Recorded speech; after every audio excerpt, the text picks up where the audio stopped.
तन्नाञ्जनेय प्रभातुल्यकायं प्रकीर्तिप्रदायं అది రామాయణ మహాయుద్ధం భీకరంగా సాగుతున్న తరుణం. శ్రీరామచంద్రుని సారథ్యంలో వానర సైన్యంతో విజృంభిస్తూ లక్ష్మణస్వామి తనతో పోరాటం చేస్తున్న రావణుడి కుమారుడు ఇంద్రజిత్ తలని బాణంతో ఒక్క వేటుతో వేరు చేశాడు.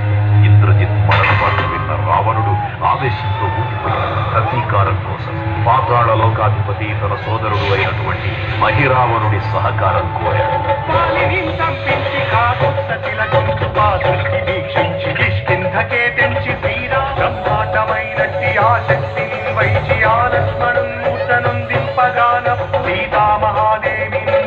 శ్రీరామునిచ్చి అంతన్నయోధ్యాపురించొచ్చి పట్టాభిషేకం సంరంభమయ్యున్నా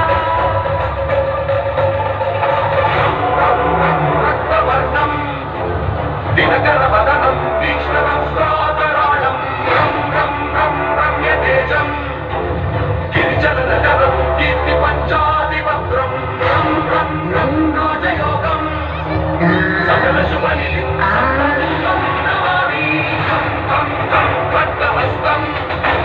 విశ్వరహరణం వేద వేదాంత దీపం కం కం కం ఖడ్గరూపం త్రిభువన నిలయం దేవతా సుప్రకాశం కం కం కం కల్పవృక్షం మణిమయమకుటం మాయమాయాస్వరం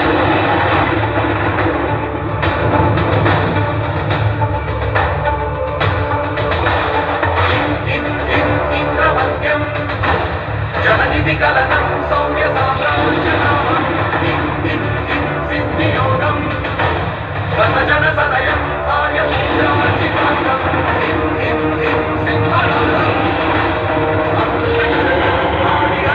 ప్రకాశం చిత్స్వరూపం సకల విషయ సంసార